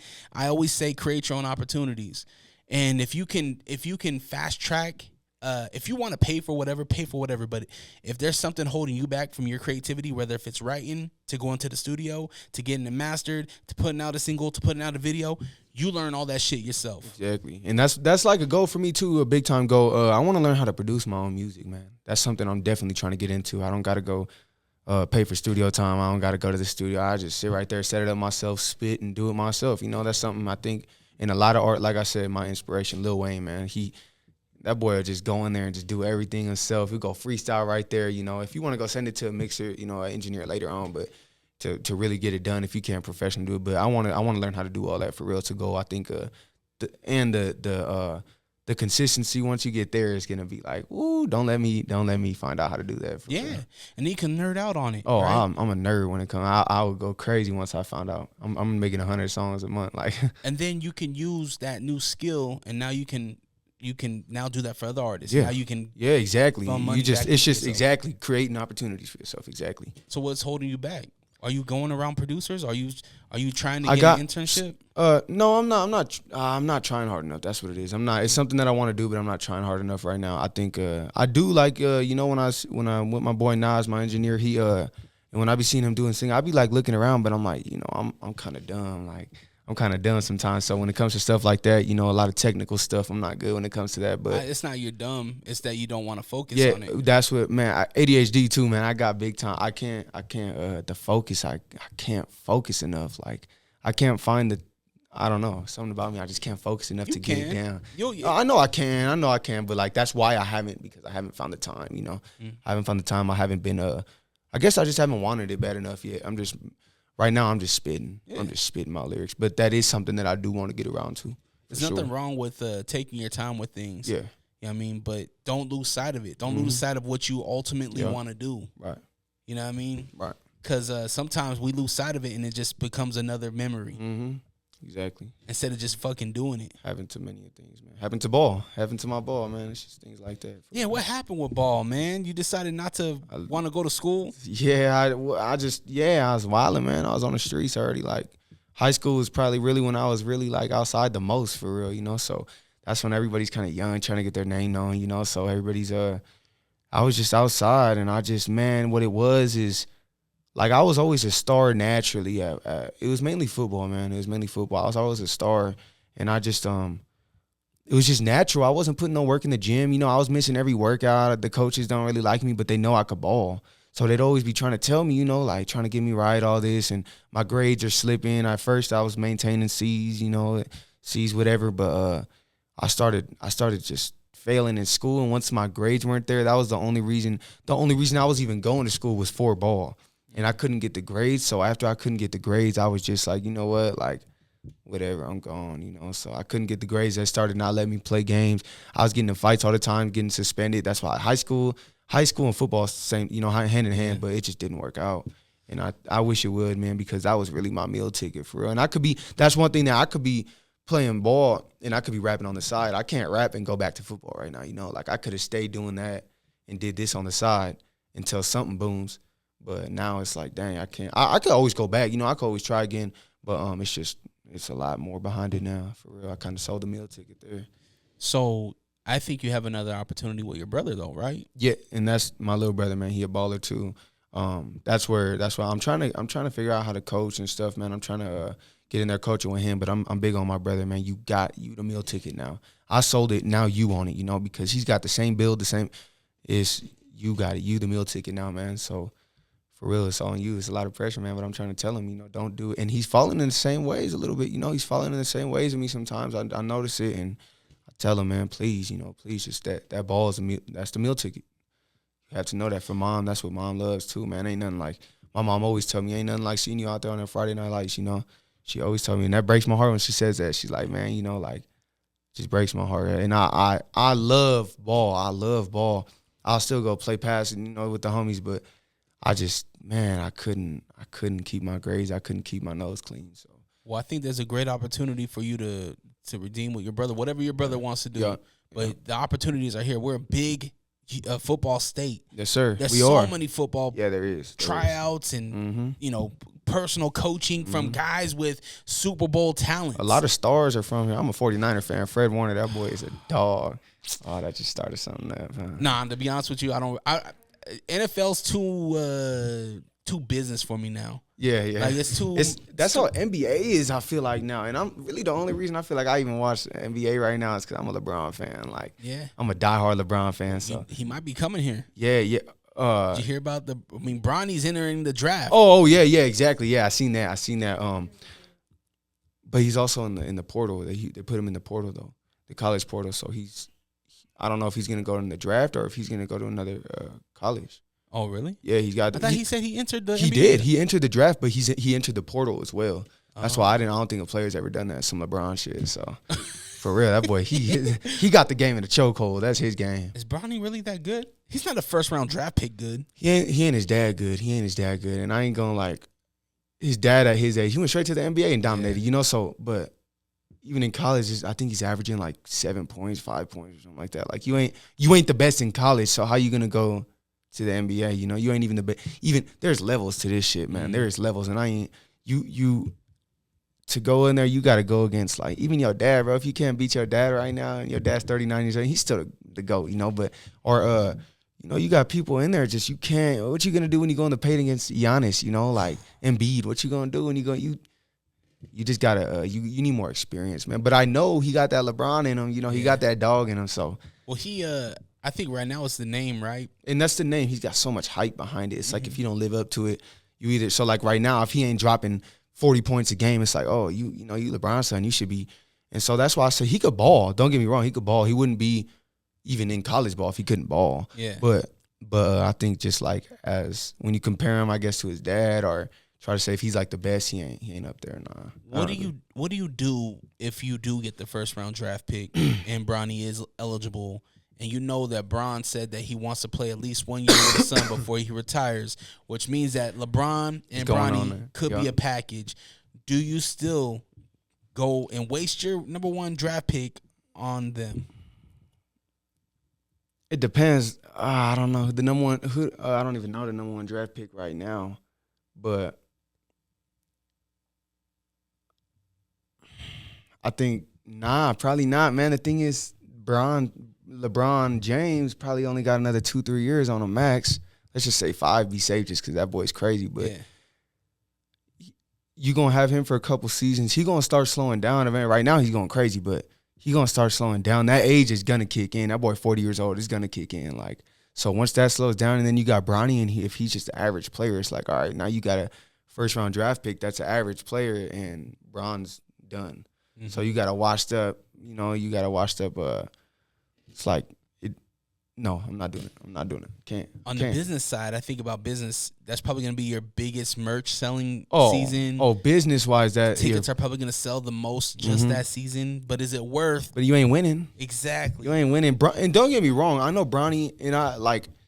I'm a basketball, football like fanatic, man. I know like everything. I be watching Bronny. I be watching all that, but not really college ball. But when it comes to like the little high school ballers, I be watching them, the NBA and NFL, all that. But you gotta, Bronny, he's gotta, I think the people he plays with are all dogs too, though. You know, he's playing with a lot of good people. And like you said, the hype behind him. But I think just there's a better number 1 draft pick. You know, there's a better number 1 draft pick. And once you get him, once he learns the game, because I know he knows the game. That's what I was getting to. He knows the game. He knows the game. He's got that LeBron in him, man. He know the game.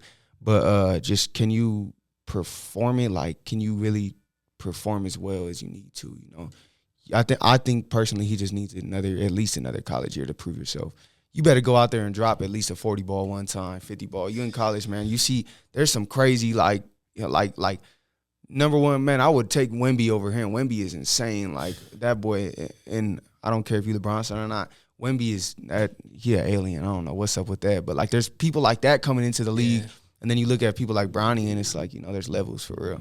Wemby I think he did it right. You know what I mean? And he got to the right coach too. That's the perfect organization for somebody like him. It really is. I actually agree with you on that. I was talking to somebody that didn't agree, but I definitely agree with you on that. It's he's young. Just keep that in mind. This guy is like, this dude, if he keeps doing what he's doing, like, I'm not gonna say he's gonna be the GOAT, like nothing like that, but if he stays on this pace, he a Hall of Famer, like already. Like he already got this name known. Everybody in the world know about Wemby. What is he, 19? He's like 19 years old. Like, come on, and Bronny's 19. Yeah. That's what I'm saying. So come on, there's levels to this. You know, it's like you go up against Wemby, what you gonna do? He gonna just make you go home and rethink your choice. Like, are you a Clipper or a Laker fan? I'm a Laker fan. I ain't gonna lie, when it comes to the NBA, I'm kind of a bandwagon for Brown. I went from Cavs to Heat to Lakers for real, man. But I'm a Laker fan for real. There's just players that I like, man, but I'm a Laker fan. That's my team, Lakers. Yeah, I mean, Lakers is a dynasty, right? And so, like, my team was always the Lakers, but when Brown was with the Cavs or the Heat, you know, I'm rocking with them during that season for real. So that's just when it comes to NFL, I'm a diehard 49er fan, but when it comes to NBA, I'm a Brown fan. The world was rooting for y'all, man. Yeah, I know, man. And y'all didn't pull through. So one of my really good friends, he's the vice president for Niner Empire here. Oh, okay. So, like, I don't know if you heard about them, but they're like the big. Is it like a Little League or is it like? No. So Niner Empire, they're just a group of Niner fans, and they move as a collective. Oh, they need to get me up in there. Yeah, they watch the games at like I think it's Bout Time in West Valley or something like that. But you're talking about 50 to 100 people. Damn. Yeah, they run deep. See, and they do the car shows and everything like that. I think it'd be a good tie for you, especially for your music. Yeah, I love it, man. I love the 49ers. I love the NFL, the NBA. But, diehard 49er fan, man. I got to look into that for real. So. Yeah, I'll send you their information. Yes, we've been going for an hour and a half. But I do want to jump into some questions. I do the segment called Questions, where I ask the internet for questions and we answer them. Yep. All right. Are you sick of podcasts that just interview people with the same questions and gossiping nonsense? Are you tired of hearing about what's wrong with the world? Can you locate your nearest orphanage? Who cooked the Last Supper? R.I.P. Mr. Potato Head. Seppuku Harakiri. Where is Mavis Beacon? This is Hos. And this is host Beefy. Listen to the Beans and Rice podcast. Exclusively in Braille and all streaming platforms. Patent pending. Hey, yo, you're probably listening to the Unrestricted Podcast with DreRawka. We are? No, they are. Yeah, oh, right. Oh, wow. And I'm the real Ruby. You can catch me and Fonzie and the Funk. G-Daddy Funk on Lake Talk 801 Podcast. Yeah, but I think you have to come in more smoother, more funnier.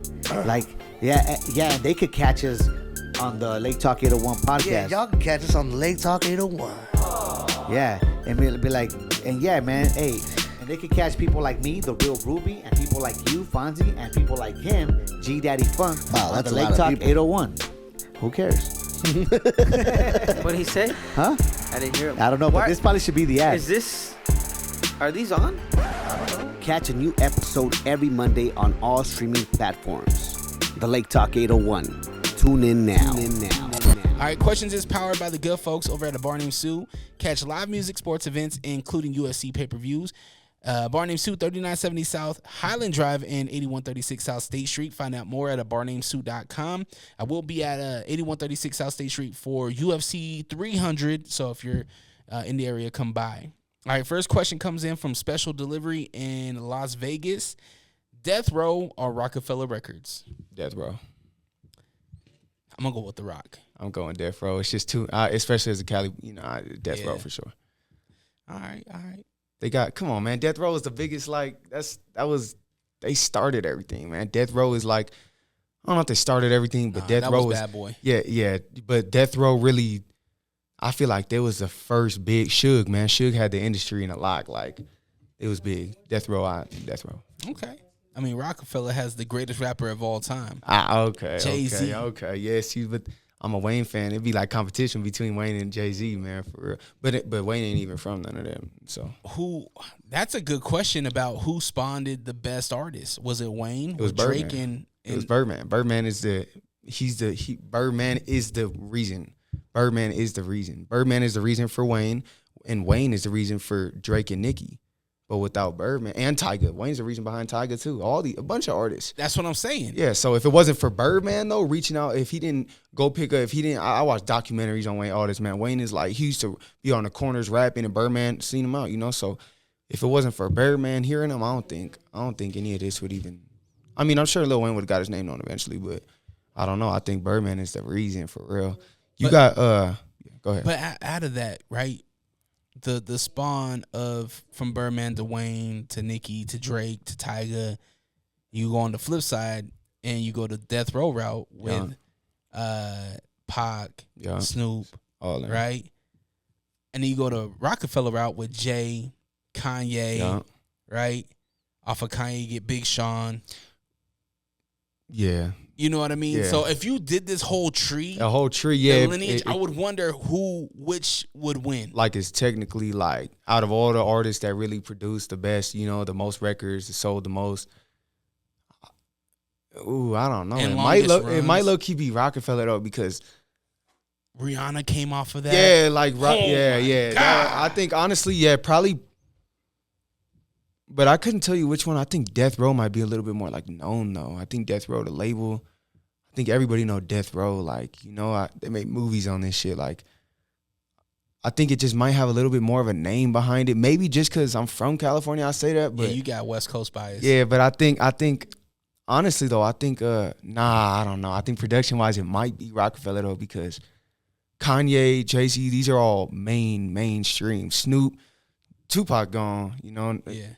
Rest in peace, but Snoop Dogg, he's huge, but his music-wise, I ain't gonna say everybody listening to music. Snoop right now, people is listening to Jay-Z and Kanye. They mainstream artists. These are mainstream artists. All these, Death Row got huge, legendary artists, but I feel like, I don't know if, like, when it comes to, like, mainstream, Kanye, they all, like, doing songs with the biggest of the biggest ever.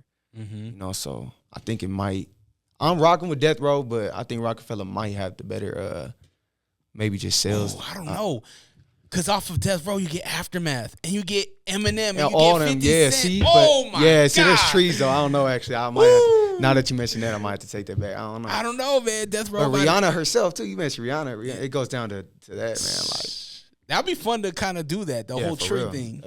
Lil Wayne just came out. I don't know if you're a wrestling fan, but he just came out of WrestleMania last night. Oh, it was last night? Yeah, he walked out Jey Uso. Oh, see, this thing, that's my boy, man. I seen it, like, promoted everywhere. I'm not I don't really watch WWE too much, but I seen you was talking about that with somebody, too. I seen that was a topic of events. Yeah. Okay. Topic of discussion. So you say Death Row, I say Rockefeller. Yeah. All right, put yours in the comments. All right, Jessica Hess in West Valley City. What action movie would you like to be a part of? So you're an actor in an action movie. What one are you going to be in? think probably Menace to Society or like some Paid in Full or something. Well, that's more hood. When I'm thinking action, I'm thinking like Terminator. I thought, okay. I'm thinking just movies. I'm just thinking acting like movies. Okay, so, let's see. I would probably in like an action movie. I don't know. To be honest, man, growing up, I was a Spider-Man kid. Like, I love Venom. Venom was my boy, man. I used to always pretend to be Venom. Like, so honestly, man, I think, I think Venom would be dope. He's like the villain in the story too. So I think I'll always take the underdog too. So man, if we're talking comic book movies, type of action movies, I think I gotta go. I go Blade. Vampires. Yeah. Okay. So yeah, I'm more on the I'm Spider-Man for sure, but Venom, man. I just like it because he was like always looked over, So no doubt. All right, Jessica, thank you for that question. All right, next one comes in from Big Could Be. I'm assuming that's a nickname. In Brooklyn, New York. Y'all feel that earthquake? New York just had an earthquake. Yeah, I heard about all that. That. We didn't feel it over here. We didn't feel it over here, man. But thoughts and prayers to y'all. Yeah. All right, Boston Munoz in Sandy, Utah. Pick a team all in their prime. Okay, so he gave A, B, and C team. You have to pick one of them in their prime. Okay, so Team A, John Jones, Kurt Angle, and Muhammad Ali. Team B, Demetrius Johnson, The Rock Johnson, and Mike Tyson. And Team C, Khabib, Roman Reigns, and Floyd Mayweather Jr. Oh. So it looks like they're picking a boxer, an MMA person. Yeah, I see. Yeah, like one of you. Yeah, I think I gotta go B. Just because B's the one with Tyson, right? Tyson and So it's Demetrius Johnson, Dwayne Johnson. So Dwayne Johnson is like one of the biggest. Just I don't really follow WWE, but I know just the fact that I know him from WWE too is, I know he's a big label. I know he's one of the top people. But and then Mike Tyson, man, Prime Tyson, ain't nobody rocking with Tyson. Like, ain't nobody rock. But you got Ali and then like John Jones. These boys are all dog. I think I just got to go with B just because that's kind of what I know. Okay.